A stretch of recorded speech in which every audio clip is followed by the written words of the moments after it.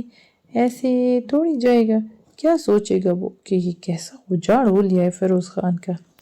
اس نے سر کچاتے ہوئے سوچا۔ اندر جانے کا ارادہ ملتوی کرتے ہوئے وہ وہیں ایک پتھر پر بیٹھ گیا۔ وہ وہاں سے واپس نہیں جا سکا تھا، حالانکہ وہ جانتا بھی تھا کہ سورج غروب ہونے سے پہلے واپس جانے والا راستہ بند کر دیا جاتا ہے۔ نبیس پردوں کی وجہ سے کمرے میں نیم تاریکی تھی۔ پرفیوم کے ساتھ سگریٹ کی ملی جلی بو پھیلی ہوئی تھی۔ LED پہ کوئی انگلش مووی لگی ہوئی تھی۔ نفاست سے سجے کمرے میں وہ الجھن زدہ شخص بیڈ کی شکست زدہ چادر پہ آڑا ٹیڑھا ترچھا منہ کے بل لیٹا ہوا تھا۔ ایک ہاتھ بیڈ سے نیچے گرا ہے، ایک اس کے ہاتھ میں سگریٹ سلگ رہی تھی۔ آنکھیں موندے اس کے خوبصورت چہرے پہ بے حد اطمینان تھا، کہیں ملال کی کوئی رمق نہ تھی۔ اس نے سگریٹ کا ایک کش لیا اور دھواں فضا کے حوالے کیا۔ تھوڑا آگے کھسک کے اس نے پاس پڑی ٹیبل پہ ہاتھ مارا اور چیزیں لڑکھڑا کے نیچے جا گری۔ مشکل سے ریموٹ ہاتھ میں آیا۔ اس نے خمار آلود آنکھیں کھولیں اور ریموٹ سے چینل تبدیل کیا۔ 4-5 دفعہ بٹن دبانے کے بعد وہ ایک چینل پہ رک گیا تو کوئی ڈرامہ لگا تھا۔ کچھ لمحے دیکھتا رہا اور پھر اس کی آنکھوں میں بیزاری چھلکنے لگی۔ اس نے ٹی وی بند کر کے ریموٹ کلین پہ پھینکا۔ آدھی بچھی ہوئی سگریٹ بھی ابھی ایک طرف پڑی اپنی قسمت پر ماتم کر رہی تھی۔ وہ ایسے ہی چیزوں کو ادھورا چھوڑ دیتا تھا۔ اس نے AC کی کولنگ بڑھائی، مگر پھر بھی اسے گرمی کا احساس ہوتا رہا۔ ماتھے پہ شکن لاتے ہوئے وہ بیڈ پہ سیدھا ہوا۔ پرکشش آنکھوں میں بے انتہا غصہ اترا۔ اس نے ریموٹ اٹھا کے AC پہ دے مارا۔ آنکھوں میں سرخ ڈورے تیر رہے تھے۔ وہ لڑکھڑاتا ہوا اور پردے ہٹا کے کھڑکی کھول دی۔ ساتھ پڑے صوفے پہ گرنے کے انداز میں بیٹھتے ہوئے اس نے ٹھنڈی ہوا محسوس کرنے کی کوشش کی۔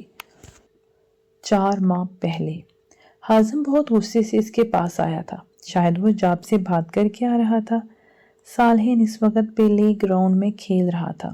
حازم نے آگے آگے سے دھکا دیا اور پھر کھینچتے ہوئے ایک طرف لے گیا۔ یہ کیا بدتمیزی ہے؟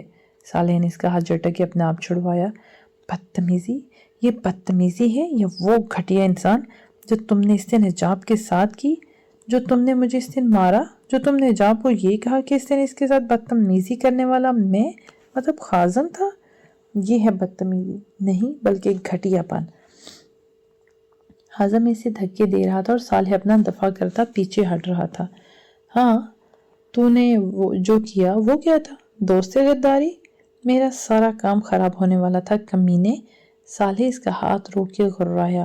غلطی میری تھی، مجھے نہیں پتا تھا کہ تو اس حد تک بھی جا سکتا ہے۔ میں نے تیرے کہنے میں آ کر اس معصوم لڑکی کو وہاں صرف اس لیے بھجوایا کیونکہ مجھے لگا کہ تو سنجیدہ ہے، پر میں کیسے بھول گیا کہ تو اپنے گھر والوں کا سکا نہیں ہے، کسی اور کا کیسے ہوگا؟ وہ تو میں نے نرما کو کال پہ تو اسے بات کرتے سن لیا کہ اس نے حجاب کو حال میں بند کر دیا ہے۔ میں سمجھ گیا اور وہاں آ گیا، ورنہ تو حوانیت دکھا گیا تھا اپنی۔ حازم کو بولتے بولتے سانس چڑھ گیا۔ اچھا تو اب تو کیا کرے گا؟ صالح اپنی شرٹ درست کرتے ہوئے اطمینان سے بولا۔ میں اسے بتاؤں گا کہ اس دن میں نہیں تھا بلکہ تم تھے۔ حازم اس کی آنکھوں میں دیکھتے ہوئے بولا۔ اور وہ تمہارا یقین کر لے گی؟ صالح ہنسا۔ کہ کیا مطلب؟ صالح کو سمجھ نہیں آئی تھی۔ مطلب یہ میری جان کہ آپ نے آنے میں دیر کر دی۔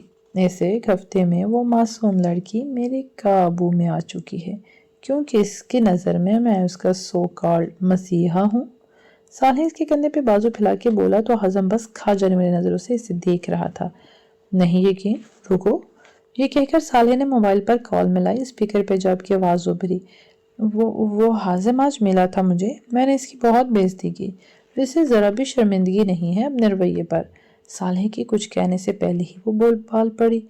ہاں میرے پاس بھی آیا تھا، خیر آپ بھول جائیں اس بات کو۔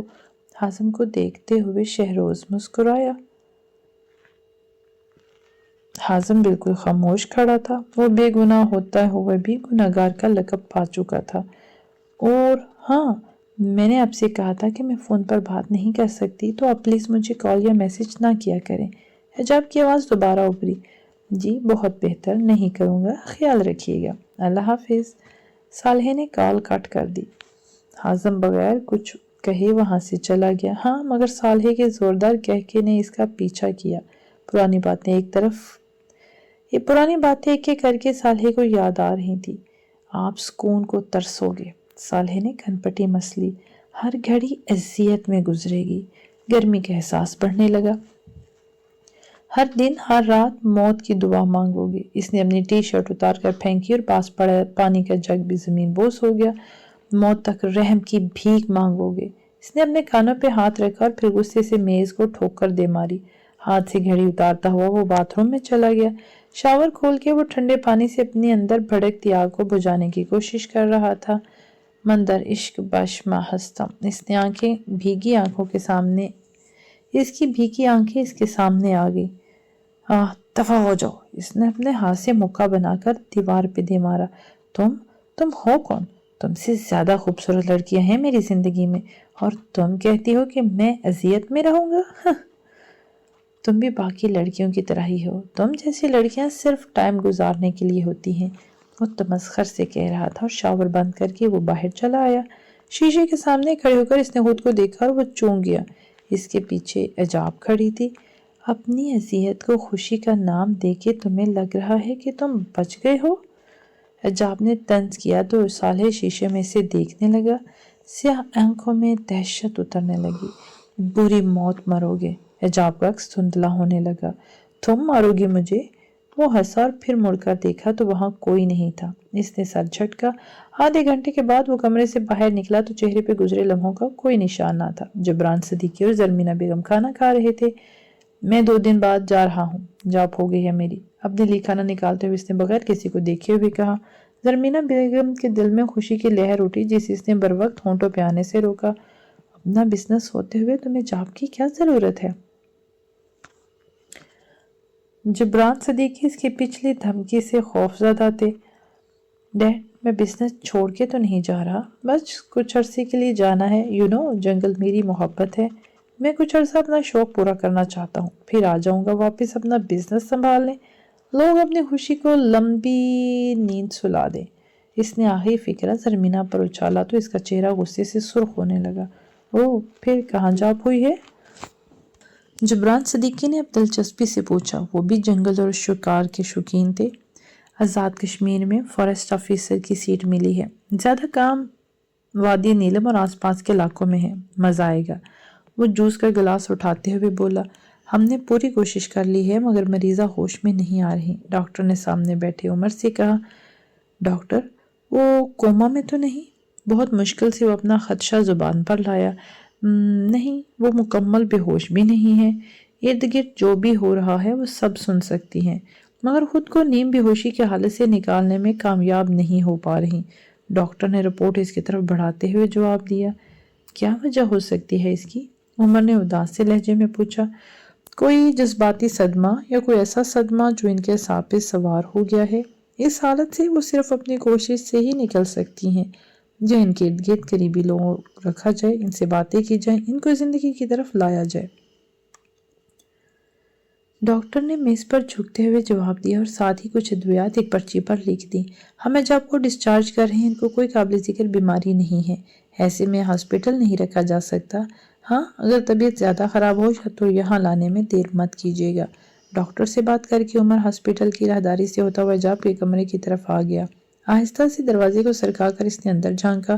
آسمانی رنگ کے کپڑوں میں زرد پڑتی حجاب بستر پر بے خبر لیٹی ہوئی تھی۔ بے ترتیب کٹے ہوئے بال ایک طرف تکیے پہ بکھرے تھے۔ وہ ایک ہفتے اس میں کئی سالوں کی بیمار لگ رہی تھی۔ عمر کا دل کٹنے لگا۔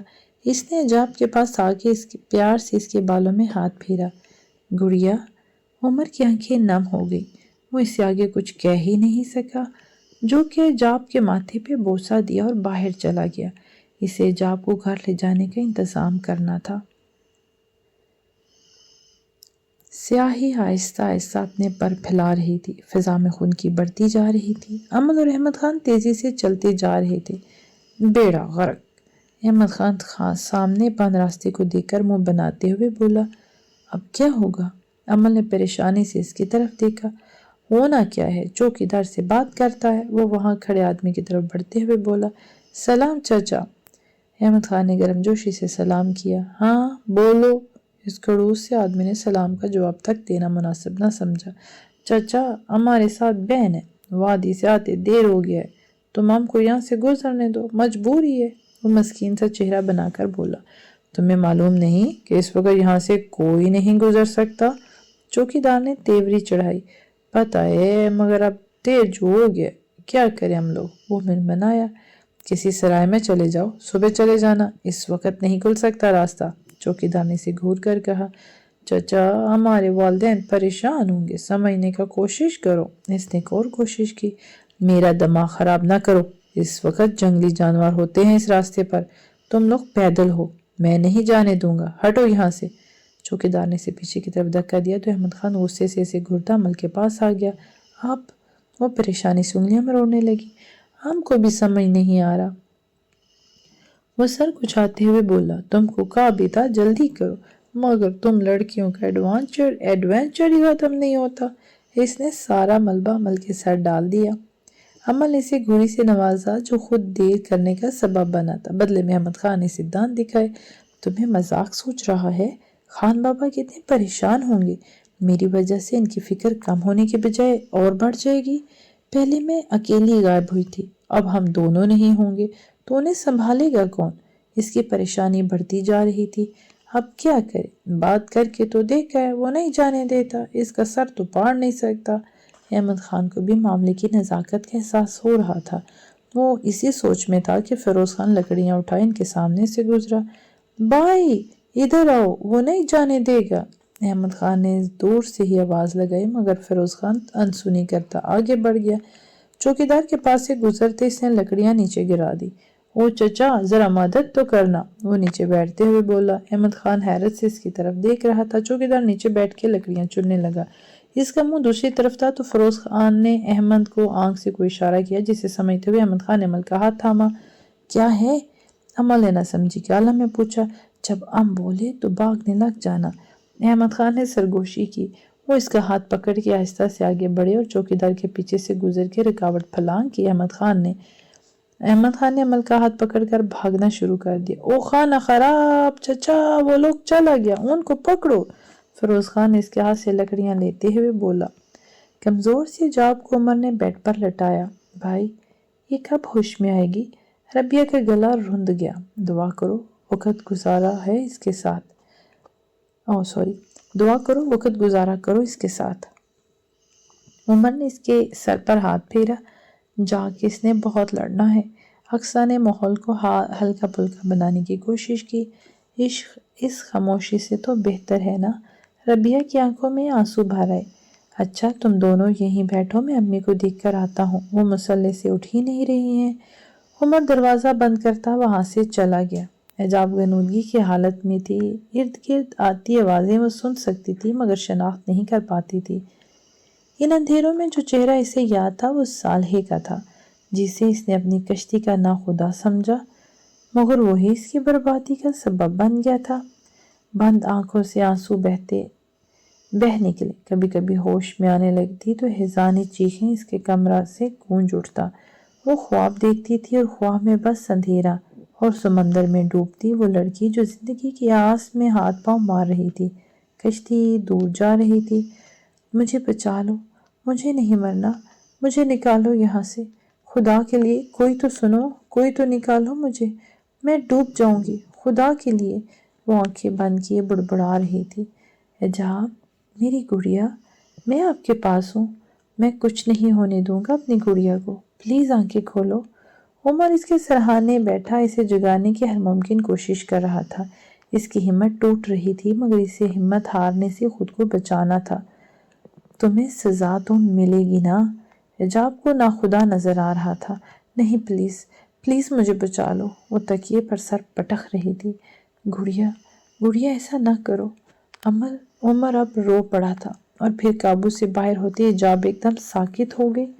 عمر نے آہستہ سے اس پہ چادر درست کی اور آنکھیں صاف کرتا کمرے سے باہر نکلا۔